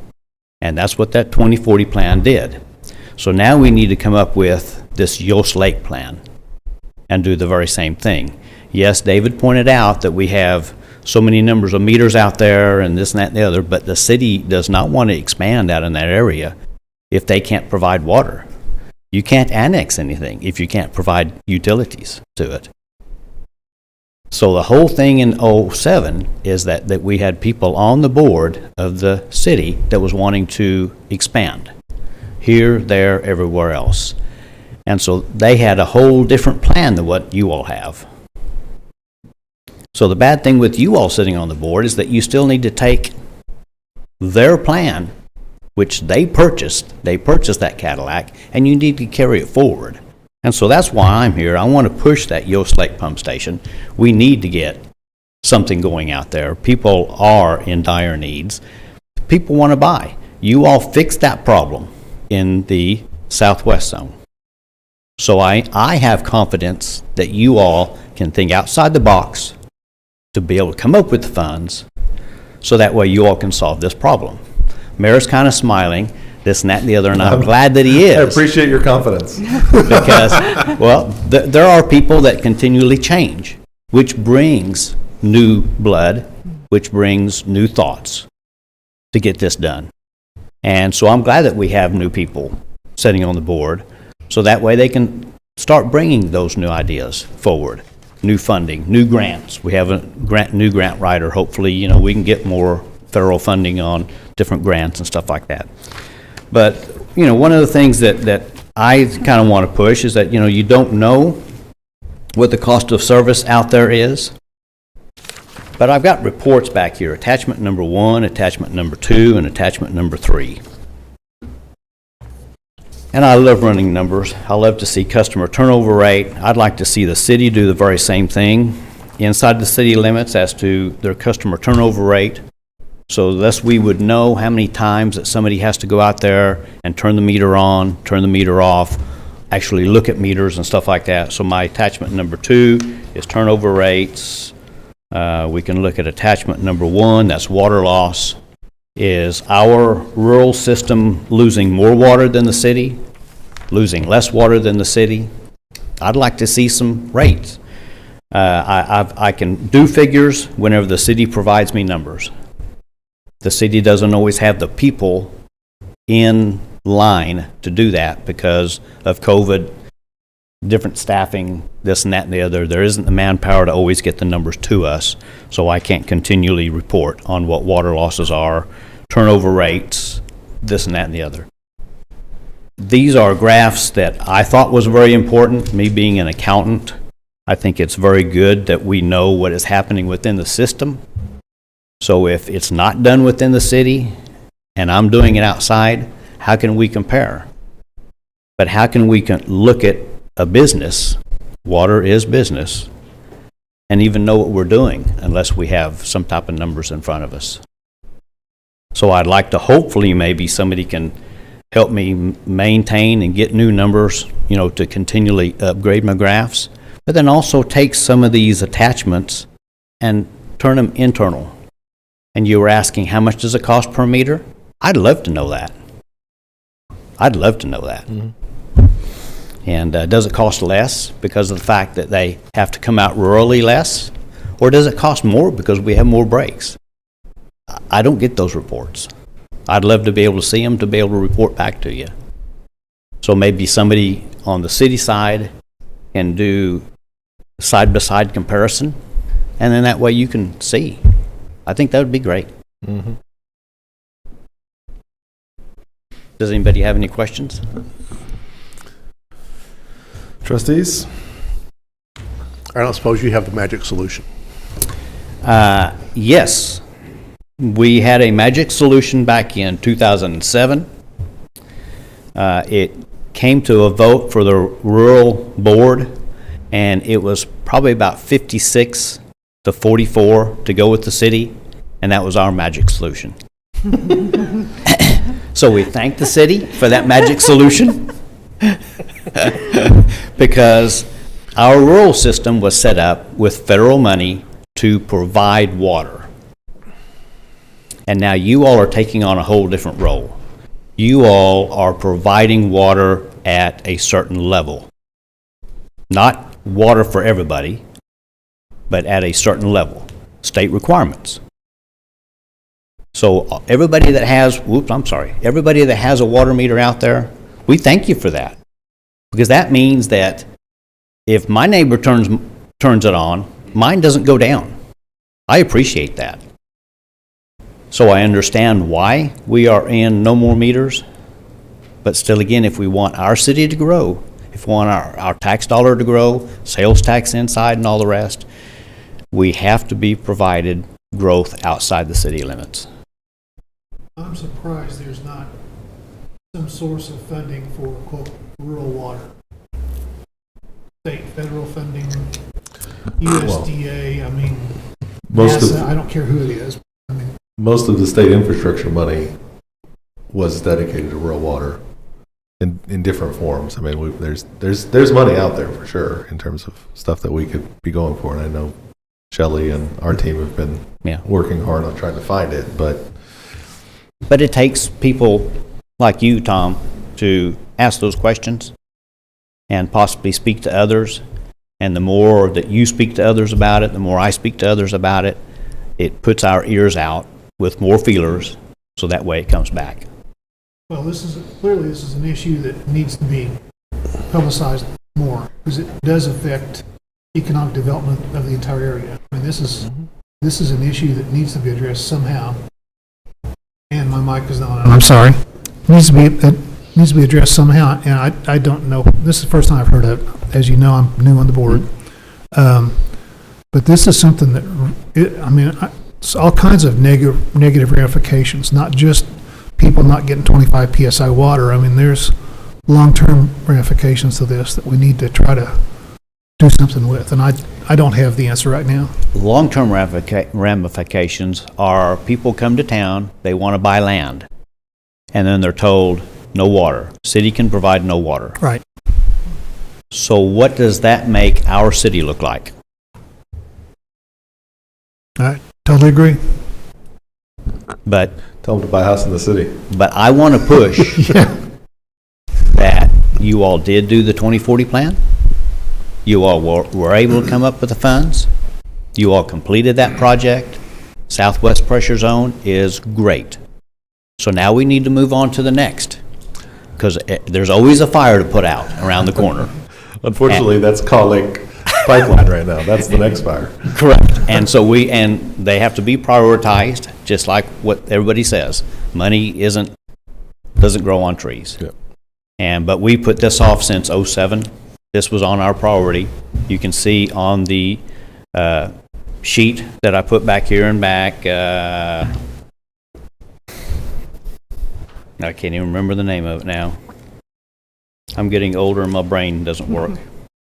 It's attachment 4. I have it on here, and it's called Exhibit C. And that was within our contract in '07. That was all the items that was supposed to be worked down. And the city has done a very good job of working a lot of them down. And then we go into financial problems, and some of the bigger stuff doesn't get worked down. Yeah, I noticed there was a lot of to be completed projects there. Correct. Any other questions for me? Remind me of your term.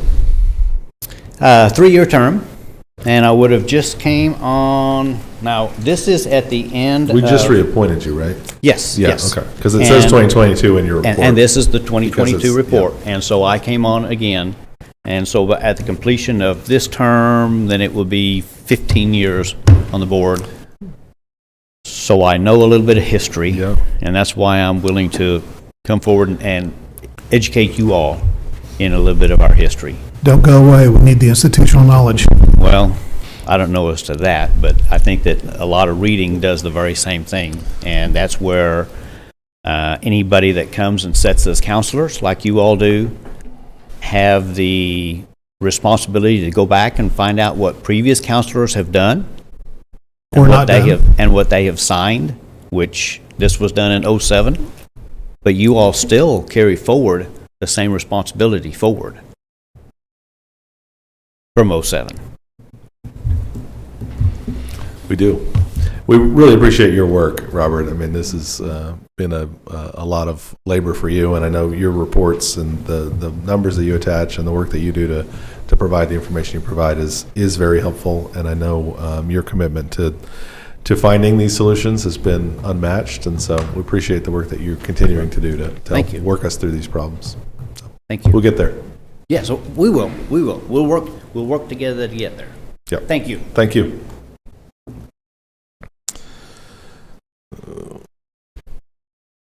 Item 5E, excuse me. Utility rate overview. Melissa Reams. Feels like we're kind of zooming out on this problem. Yes, it is. If you'll bear with me a minute, I'll pull our PowerPoint up. But this is a component of the solution. As we've been working the CAW water project, the funding stack is incremental, and part of the funding stack is going to be the study of rates. And that could be part of the solution in the rural areas as well. Because your observations about the cost to serve, we do have a current rate study in process to try and, as Mr. Millis said, tease those rates out, tease those costs out, and see exactly what it does cost us to run some of these rural systems. Okay. One quick question along that line. Mm-hmm. Can we charge customers in a rural system different rate than we charge in the city? Well, contractually, if there's a different cost, we can pass that cost along to a rural system. I would say yes, but if in this contract where we bought Corp 3, it stated that they would receive the same rate as people who lived within the corporate city limits. So I think it's kind of twofold. You have to look at what was in those agreements when those systems were bought. Okay. Okay. So we're going to talk about, this is the first of a series of council education pieces and community education pieces about rate studies, what is involved, and the kind of the magic behind a rate. If you'll envision your utility bill that you receive every month, it is a one one-stop shop bill. There's electric rates on there, there's water, there's wastewater, there's waste management charges on there, and then there's some ancillary charges. If you've elected to be part of the ambulance trust district, you'll see that fee on there. A little known utility that's on our bill is stormwater.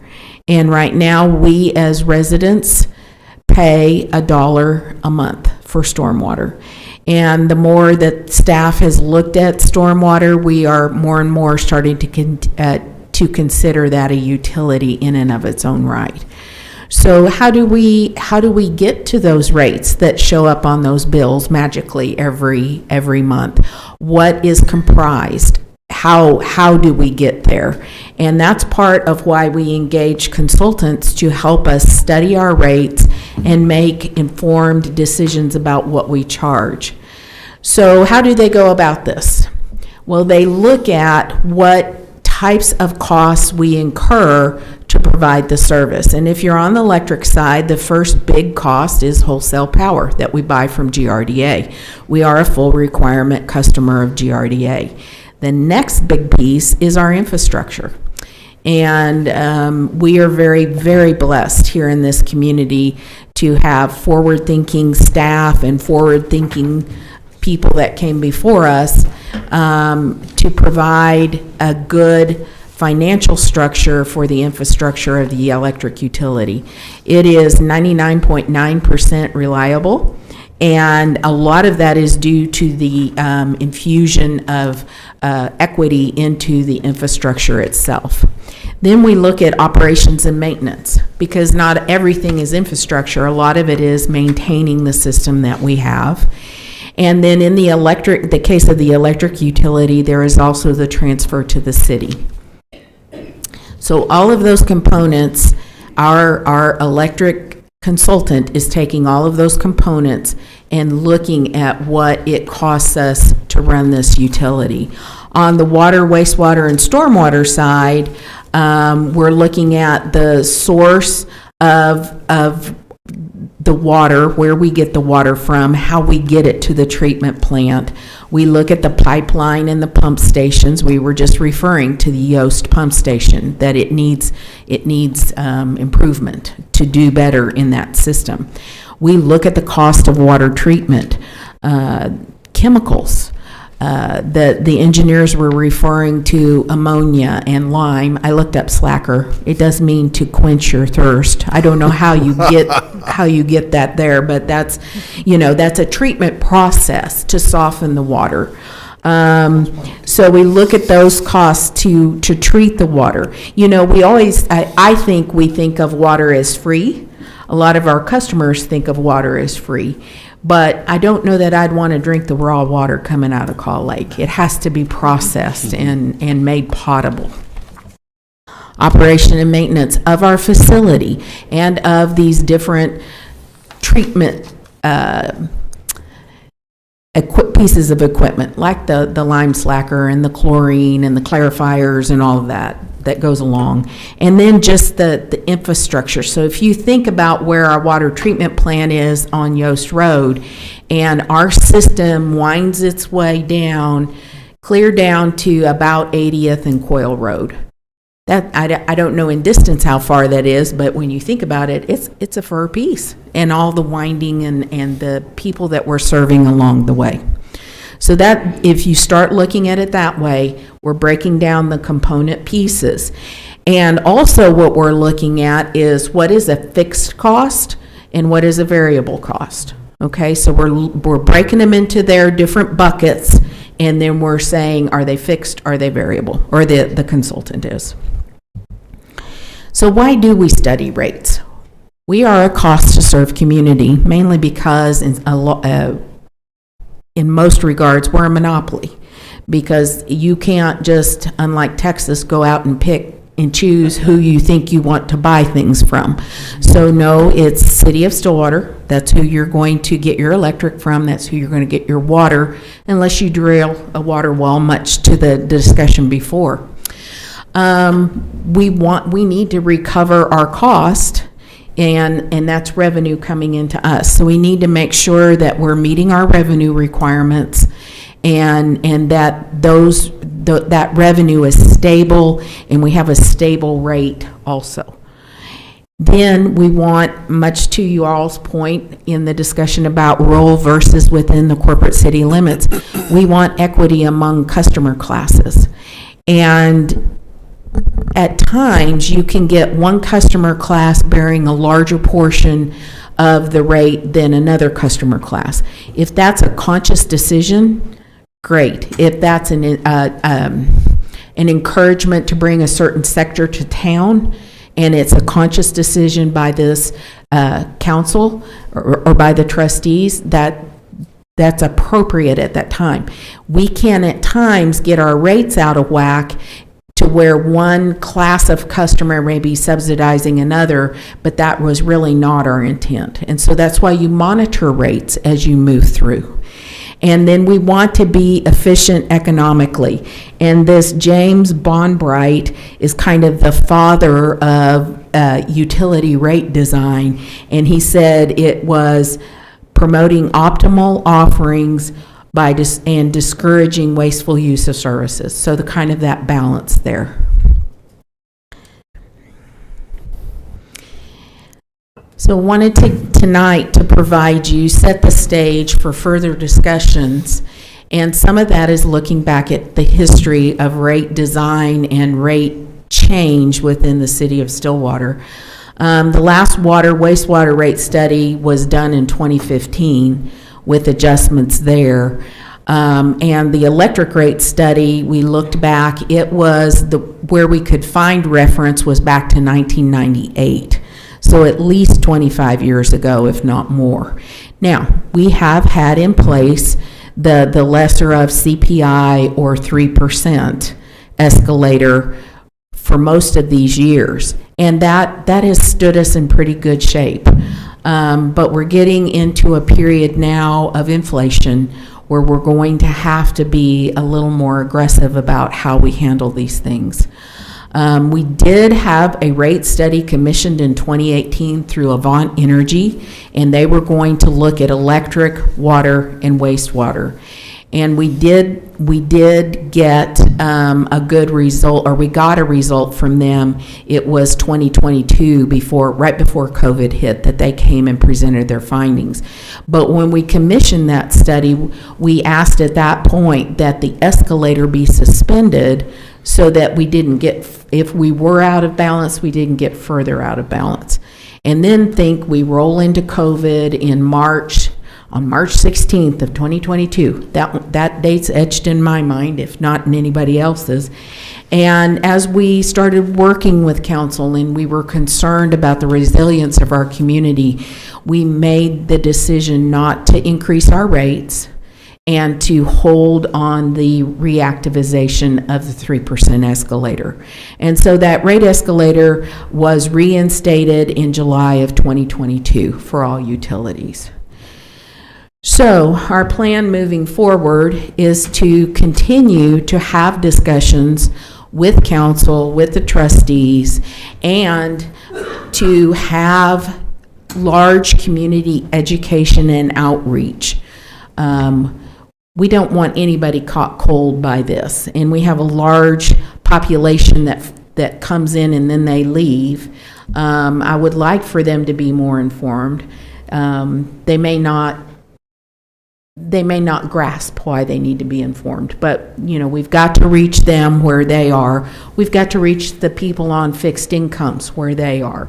And one of the questions that comes up as you do these rate studies is, how do you handle the low to moderate income families? Do you build that kind of adjustment into the rate, or do you handle it outside of the rate? Currently, one of our mechanisms, on your bill, you can donate to help alleviate someone else's bill that might not be able to make payment in full at this point in time. And I believe the agency that we use is Community Action to help us process those requests. So we had planned to have the bigger rate discussion ready in June. But NewGen, who is doing our water, wastewater, and rural water study, got started late. So we needed to push it a little bit. And so we will begin to start bringing these to you in September and October for your consideration and decision. We will have the consultants here for their particular meeting. Lisa Vetter is doing electric for us, and Lisa's been with us since the Avant study began. Very knowledgeable, and she will be here with us for that particular meeting. And then Dave Yonkey's with NewGen out of Austin, and he has been involved with us over the years with different utilities. So he's done the waste management rate study, and that one's probably coming up again, needing to be looked at. He has worked on the rural water for us, and he has also worked on our rural fire contract. That is not necessarily a utility, but that is a fee that we need to make sure that we are recovering adequately. So we will be bringing those to you, like I said, is September or October timeframe. But during all of this, Dawn and I and the team are developing an outreach program, because that is very important to make sure nobody is caught off guard, or give our best effort not to let them be caught off guard. And I know that the hour's getting late. I'm happy to answer any questions that you might have. Any questions, trustees? I'm sorry to always be the one with the questions, but here we go. Hey.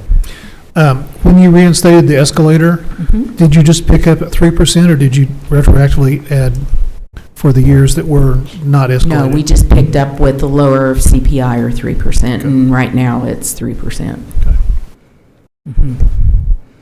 And that's helped. It's been a big help as we start moving forward and looking at projects that need to be undertaken. Thank you, Melissa. Appreciate it. Look forward to lots more information about that in the coming months. Trustees, any reports from the officers of the board? Is there a motion to adjourn SUA? So moved. Second. With a motion and a second to adjourn the SUA meeting, please vote.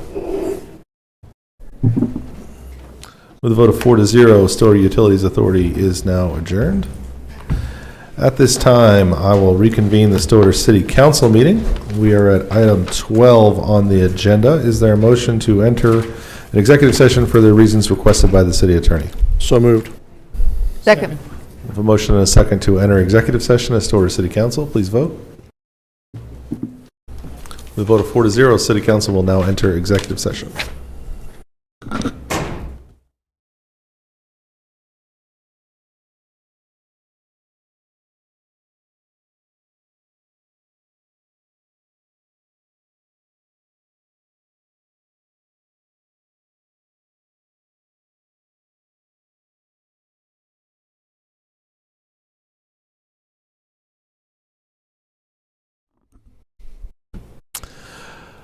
And we're back. Councilors, is there a motion to return to regular session? Executive session. Second. We have a motion and a second to return from executive session. Ms. Carnley, please call the roll. Mayor Joyce? Yes? Counselor Hawkins? Yes. Counselor Clark? Yes. Counselor Harden? Yes. With a vote of 4-0, we're now back in regular session. Is there any motion from executive session? Move to direct staff to proceed as discussed with the FOP negotiations. Second. We have a motion and a second. Please call the roll. Mayor Joyce? Yes? Counselor Hawkins? Yes. Counselor Clark? Yes. Counselor Harden? Yes. With a vote of 4-0, that motion passes. Any further business, or is there a motion to adjourn? Motion to adjourn. Second. With a motion and a second to adjourn the city council. Please Mayor call the roll. Joyce? Yes? Counselor Hawkins? Yes. Counselor Clark? Yes. Counselor Harden? Yes. With a vote of 4-0, we're now adjourned, and that concludes our meetings for the evening.